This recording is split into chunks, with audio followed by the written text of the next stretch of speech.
मत्ती रचित सुसमाचार के हमारे इस अध्ययन में आपका स्वागत है। आज हम कुछ बातों पर विचार करेंगे जो विश्वास, क्षमा और परिवार के बारे में मत्ती सिखाते हैं, जो अध्याय 17 से शुरू होता है।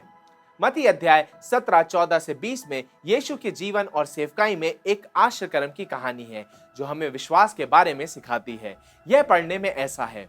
जब वे भीड़ के पास पहुंचे तो एक मनुष्य उसके पास आया और घुटने टेक कर कहने लगा, हे प्रभु, मेरे पुत्र पर दया कर, क्योंकि उसको मिर्गी आती है और वह बहुत दुख उठाता है और बार बार आग में और बार बार पानी में गिर पड़ता है। मैं उसको तेरे चेलों के पास लाया था, पर वे उसे अच्छा नहीं कर सके। और यीशु ने उत्तर दिया, हे अविश्वासी और हठीले लोगों, मैं कब तक तुम्हारे साथ रहूंगा, कब तक तुम्हारी सहूंगा, उसे यहाँ मेरे पास लाओ। तब यीशु ने दुष्टात्मा को डांटा और वह उसमें से निकल गई और लड़का उसी घड़ी अच्छा हो गया। तब चेलों ने एकांत में यीशु के पास आकर कहा, हम उसे क्यों नहीं निकाल सके? और उन्होंने उनसे कहा, अपने विश्वास की घटी के कारण। मरकुस का सुसमाचार इस घटना में एक महत्वपूर्ण तत्व जोड़ता है। मरकुस अध्याय 9 21 से 24 में हम पाते हैं, उसने उसके पिता से पूछा, इसकी यह दशा कब से है? उसने कहा, बचपन से। उसने इसे नष्ट करने के लिए कभी आग और कभी पानी में गिराया, परंतु यदि तू कुछ कर सके तो हम पर तरस खाकर हमारा उपकार कर। और यीशु ने उससे कहा, यदि तू कर सकता है, यह क्या बात है? विश्वास करने वाले के लिए सब कुछ हो सकता है। बालक के पिता ने तुरंत गिड़गिड़ा कर कहा, हे प्रभु, मैं विश्वास करता हूं, मेरे अविश्वास का उपाय कर। यहाँ आप बाइबल में सबसे सच्ची प्रार्थनाओं में से एक को पाते हैं। पहले तो पिता पूछता है, यदि तू कुछ कर सके तो हम पर तरस खाकर हम पर उपकार कर। यीशु क्या कर सकते हैं या क्या नहीं, इस पर संदेह करने के लिए जब उसे फटकार लगती है, तब वह फिर से सच कहता है, मुझे विश्वास है, मेरे अविश्वास का उपाय कर। यीशु की कुछ करने की क्षमता के बारे में कोई प्रश्न नहीं है। मूर्खतापूर्ण तर्क देने के अलावा परमेश्वर के लिए कुछ भी असंभव नहीं है। पिता और मसीह अपने अनंत ईश्वरीय ज्ञान में क्या करेंगे, इसके बारे में कुछ प्रश्न अवश्य हो सकते हैं, लेकिन इसमें कोई संदेह नहीं है कि परमेश्वर क्या कर सकते हैं। हम सभी के साथ ऐसे क्षण आते हैं जहां हमारा विश्वास स्वाभाविक रूप से रुकना चाहता है। किसी का विश्वास सिद्ध या पूर्ण नहीं है। हम सभी को इस पिता की तरह प्रार्थना करनी चाहिए, मैं विश्वास करता हूं, मेरे अविश्वास का उपाय कीजिए। यहाँ इस सच्ची प्रार्थना की याचिका है, मेरे विश्वास के स्तर को बढ़ाने और मेरे अविश्वास के स्तर को घटाने में मेरी मदद करें। इस पिता की सच्ची प्रार्थना और इस ईमानदार प्रार्थना के प्रति यीशु का प्रत्युत्तर विश्वास की एक सुंदर शिक्षा है। जब यीशु अपने चेलों से एकांत में मिलते हैं, तब वे संक्षेप में पूछते हैं, हम दुष्टात्मा को बाहर क्यों नहीं निकाल सके? मत्ती 17:19। यीशु फिर से विश्वास के बारे में एक सबक सिखाते हैं। वे उत्तर देते हैं, तुम्हारे विश्वास की घटी के कारण। मत्ती 17:20। जब हम इस तरह की कहानी को पाते हैं, तब हमें यह महसूस करने की आवश्यकता होती है कि हमारे विश्वास पर एक स्वाभाविक बाधा है। आइए हम प्रार्थना करें कि परमेश्वर अपनी ओर हमारे विश्वास को लगातार बढ़ाते जाए। जैसे जैसे हम मत्ती अध्याय 18 15 से 20 की ओर बढ़ते हैं, हम कलीसिया या अनुशासन के विषय पर एक महत्वपूर्ण भाग को पाते हैं, जो मसीही विश्वासियों के सही होने के लिए आवश्यक संबंधों को छूता है। यह कहता है, यदि तेरा भाई तेरे विरुद्ध अपराध करे तो जा और अकेले में बातचीत करके उसे समझा। यदि वह तेरी सुने तो तूने अपने भाई को पाल लिया। यदि वह ना सुने तो एक या दो जन को अपने साथ और ले जा, कि हर एक बात 2 या 3 गवाहों के मुंह से निश्चित की जाए। यदि वह उनकी भी ना माने तो कलीसिया से कह दे, परंतु यदि वह कलीसिया की भी ना माने तो तू उसे अन्य जाति और महसूल लेने वाले जैसा जान। मैं तुमसे सच कहता हूँ, जो कुछ तुम पृथ्वी पर बांधोगे वह स्वर्ग में बंधेगा, और जो कुछ तुम पृथ्वी पर खोलोगे वह स्वर्ग में खुलेगा। फिर मैं तुमसे कहता हूँ, यदि तुम में से 2 जन पृथ्वी पर किसी बात के लिए एक मन होकर उसे मांगे, तो वह मेरे पिता की ओर से जो स्वर्ग में है उनके लिए हो जाएगी। क्योंकि जहाँ 2 या 3 मेरे नाम पर इकट्ठा होते हैं, वहां मैं उनके बीच में होता हूँ। इस भाग में यीशु साथी विश्वासियों को उनके पापपूर्ण तरीकों से उभरने में सहायता करने को उच्च मूल्य दे रहे हैं। यहाँ यीशु सहायता करने के लिए एक तरीका बताते हैं। यदि आपके भाई या बहन पाप के दोषी हैं, तो जो यीशु ने मत्ती अध्याय 7 में हमें पहले हमारे अपने बड़े पापों से निपटने के बारे में बताया था, और पौलुस ने दूसरे के कामों में हाथ ना डालने और घर घर की चुगली ना करने के बारे में 2 थिस्सलुनीकियों 3:11, 1 तीमुथियुस 5:13 जो चेतावनियां दी थी, तब उन्हें याद करने के बाद उस भाई या बहन के पास जाएं जो पाप में फंसे हैं और उन्हें सार्वजनिक शर्मिंदगी से बचाते हुए इस विषय पर उनसे अकेले में बात करें। यदि वे नहीं सुनते हैं तो स्थिति की सच्चाई को प्रमाणित करने के लिए गवाहों को लाएं। यदि वे तब भी नहीं सुनते हैं तो इसे कलीसिया के सामने लाएं और मंडली द्वारा उन तक पहुंचने का प्रयास करें। यदि वे विश्वासियों की पूरी देखी बात को भी सुनने से इनकार करते हैं, केवल तभी आप उन्हें त्यागे जाने की सजा को सार्वजनिक करें। लक्ष्य हर स्तर पर छुटकारे का है, यहाँ तक कि अंतिम स्तर पर भी। यदि त्यागे या अलग किए जाने से पश्चाताप आता है तो दूसरा कुरिन्थियों अध्याय 2:6-8 में पौलुस की मांग के अनुसार यह कहते हुए क्षमा करें कि ऐसे जन के लिए यह दंड जो भाइयों में से बहुतों ने दिया बहुत है, इसलिए इससे भला यह है कि उसका अपराध क्षमा करो और शांति दो। ना हो कि ऐसा मनुष्य बहुत उदासी में डूब जाए। इस कारण मैं तुमसे विनती करता हूं कि उसको अपने प्रेम का प्रमाण दो। मत्ती अध्याय 18:23-35 में बताया गया है, यह दृष्टांत दर्शाता है कि सामना करने और छुटकारे की इस प्रतिक्रिया में भी अंततः यीशु के मन में दया का भाव है। एक व्यक्ति पर भारी कर्ज बकाया था और उसे उस समय के कर्जदार के बंदी गृहों में डाले जाने का खतरा था, जिसका परिणाम उसके लिए और उसके पूरे परिवार के लिए बहुत गंभीर होता। लेनदार अपने देनदार के सामने टूट जाता है और दया और समय की भीख मांगता है। जिस पर उसका कर्जा बकाया है वह दया से भर जाता है और उसके भारी कर्ज को माफ कर देता है। घर लौटते समय रास्ते पर जिस व्यक्ति का कर्ज माफ किया गया था वह एक ऐसे व्यक्ति से मिलता है जिस पर उसका थोड़ा सा पैसा बकाया है। वह उसका गला पकड़ लेता है और तुरंत पैसों की मांग करता है। जब वह चुका नहीं पाता है तब वह उस व्यक्ति को कर्जदार के बंदी गृह में डाल देता है। जिस व्यक्ति ने इतना बड़ा कर्ज माफ कर दिया था उसे इस व्यक्ति का व्यवहार ठीक नहीं लगता है। वह क्षमा किए गए व्यक्ति को वापस बुलाता है और छोटी सी बात को क्षमा करने के उसके इनकार को चुनौती देता है, जब उसे इतनी सारी बातों के लिए क्षमा किया गया था। यीशु इस दृष्टांत को यह कहते हुए समाप्त करते हैं, और उसके स्वामी ने क्रोध में आकर उसे दंड देने वालों के हाथ में सौंप दिया कि जब तक वह सब कर्ज भर ना दे तब तक उनके हाथ में रहे। मत्ती 18:34।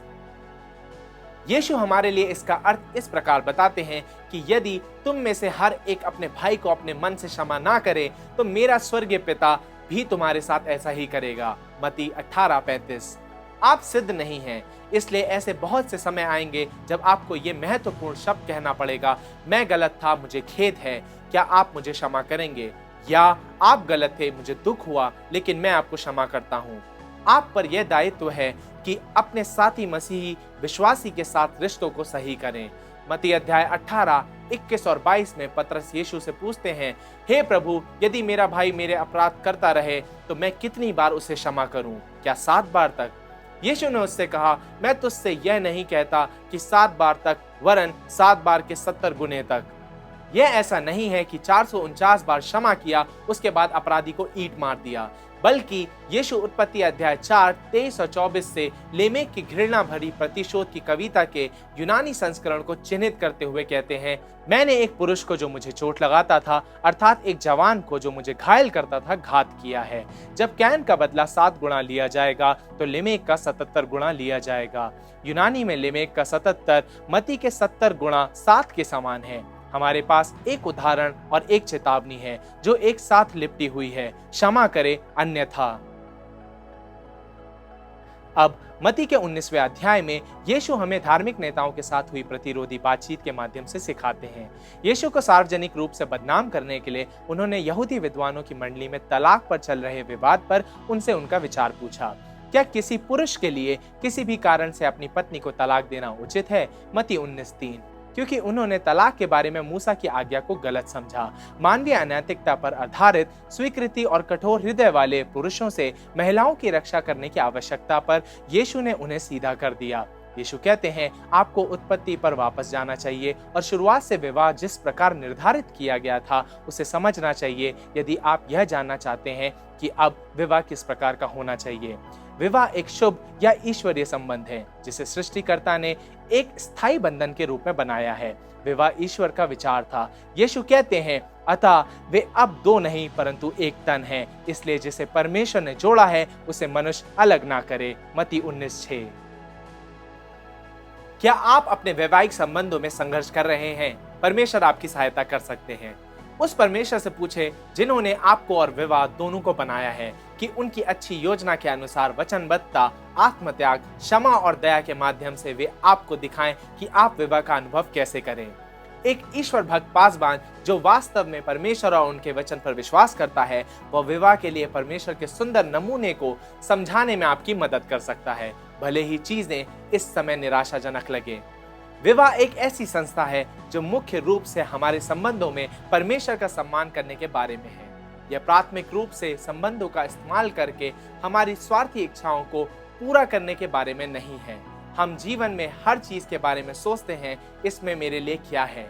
जब कोई पुरुष विवाह करने का फैसला करता है तो अक्सर सोचता है, मैं सोचता हूँ यह महिला मेरे लिए क्या करने जा रही है। जब पुरुष को विश्वास हो जाता है कि यदि वह इस महिला से विवाह करता है तो उसका जीवन बेहतर होगा, तभी वह विवाह में प्रवेश करता है। आमतौर पर महिला भी ऐसा ही करती है। वह अपनी सुरक्षा और उन सभी बातों के बारे में सोचती है जो उसे अपने पति से मिलने वाली है।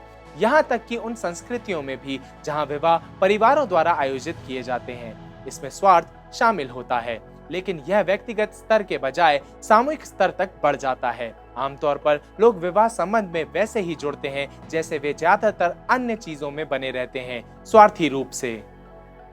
यीशु ने कहा कि यदि आप वास्तव में विवाह को समझना चाहते हैं तो विवाह को इस दृष्टिकोण से देखें। इस विवाह में परमेश्वर का सम्मान कैसे होगा? जिस तरह से मैं अपने विवाह को निभाता हूँ उसमें मैं परमेश्वर की महिमा कैसे कर सकता हूँ? मैं अपने विवाह में कैसा व्यवहार कर सकता हूँ कि अपने बच्चों को ऐसा घर प्रदान कर सकूं जैसा परमेश्वर चाहते हैं मैं उन्हें दूं। स्थिर, सुरक्षित, प्रेम करने वाला, पालन पोषण करने वाला, स्थायी, परमेश्वर केंद्रित। आगे बढ़ते हुए हम मत्ती अध्याय 19, 16 से 20 में आते हैं, जहां हम 4 में से 3 सुसमाचारों में पाई जाने वाली एक कहानी को पढ़ते हैं, जो है धनी युवा शासक। जीवन और प्रतिष्ठा की सभी भौतिक आशीषों से भरा हुआ एक युवक आता है और यीशु के चरणों में गिर जाता है और कहता है, हे गुरु, मैं कौन सा भला काम करूं कि अनंत जीवन पाऊं? उसने उससे कहा, तू मुझसे भलाई के विषय में क्यों पूछता है?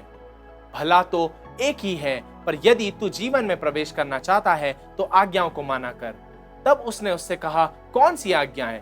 यीशु ने कहा, यह कि हत्या ना करना, व्यभिचार ना करना, चोरी ना करना, झूठी गवाही ना देना, अपने पिता और अपनी माता का आदर करना और अपने पड़ोसी से अपने समान प्रेम रखना। उस जवान ने उससे कहा, इन सबको तो मैंने माना है, अब मुझ में किस बात की घटी है? मरकुस यहाँ एक दिलचस्प विवरण जोड़ते हैं, कहते हुए कि यीशु ने उस पर दृष्टि करके उससे प्रेम किया और उससे कहा, तुझ में एक बात की घटी है, जा जो कुछ तेरा है उसे बेचकर कंगालों को दे और तुझे स्वर्ग में धन मिलेगा और आकर मेरे पीछे हो ले। मरकुस 10:21। यीशु ने इस युवक को ये 5 काम करने के लिए क्यों कहा? जाओ, बेचो, दे दो, आओ, पीछे हो लो। क्या यीशु इसके द्वारा कह रहे हैं कि अनंत जीवन पाने का एकमात्र तरीका जाना, बेचना, देना, आना और अनुसरण करना है? बिल्कुल नहीं। एक स्तर है जिसमें यीशु हमसे सब कुछ मांगते हैं। हमें परमेश्वर के राज्य और मसीह की सेवा के लिए अपने जीवन सहित सब कुछ देने के लिए तैयार रहना चाहिए। हालांकि यहाँ तैयार रहने का अर्थ वास्तव में सब कुछ देना नहीं है। एक प्रसिद्ध सुसमाचार प्रचारक ने कहा कि जब हम मसीह की छवि में परिवर्तित हो जाते हैं तो जीवन में चाहे जितने भी संघर्ष हों, कोई भी यीशु के पास अपनी पीठ के पीछे कुछ छिपाकर नहीं आता है। कोई यीशु के पास यह कहते हुए नहीं आता है कि हे प्रभु, इसके सिवा और कुछ भी। जब हम यह कहते हुए आते हैं, हे प्रभु, इसके सिवा कुछ भी, तब उसी चीज को परमेश्वर विचार के लिए अलग करते हैं। यीशु धनी युवा शासक से अपने लिए जीवन जीने पर पश्चाताप करने और परमेश्वर के लिए जीवन जीने की ओर मुड़ने के लिए कह रहे हैं। युवक का अपने धन और पद के प्रति प्रेम एक ऐसी समस्या है जिसे नजरअंदाज नहीं किया जा सकता है। प्रत्येक व्यक्ति के लिए यह मुद्दा अलग हो सकता है। यौन क्रिया, गर्व, भोजन, वस्तुएं, समय, मनोरंजन, आलस्य, प्रतिभा आदि। धनी युवा शासक के विपरीत इसी तरह के पदों पर मौजूद कई अन्य लोग अपनी संपत्ति के साथ उसे बिना छिपाए या अपने लिए रखें, बल्कि खुले तौर पर और स्वतंत्र रूप से प्रभु के सामने यह कहते हुए आते हैं, मैं आपकी सबसे अच्छी सेवा कैसे कर सकता हूं। इस धनी युवा शासक के साथ यीशु की बातचीत उस पर केंद्रित है जिसे हम शिष्यता की कीमत कह सकते हैं। क्या यीशु मसीह का अनुयायी होने के लिए कोई कीमत चुकानी पड़ती है? बिल्कुल पड़ती है। यीशु को चुनना अन्य सभी चीजों से ऊपर उनका अनुसरण करने को चुनना है। आपका पैसा उनका पैसा है, आपका समय उनका समय है, आप उनके हैं और जो कुछ आपके पास है वह सब उनका है। हालांकि धर्मशास्त्र की आशा और प्रतिज्ञा है कि यह त्याग हमारे प्रभु मसीह यीशु में परमेश्वर को जानने के अनंत आनंद की तुलना में कुछ भी नहीं है। क्या कोई ऐसी चीज है जिसे आप परमेश्वर से अधिक प्यारा समझते हैं? उद्धार की आशा के लिए क्या आप उसे त्याग देने के लिए तैयार होंगे? धनी युवा शासक की तरह आज उदास होकर ना चले जाएं। पश्चाताप में यीशु की आज्ञा का पालन करें, उनकी ओर मुड़ें और अपने अनंत आनंद को पाएं।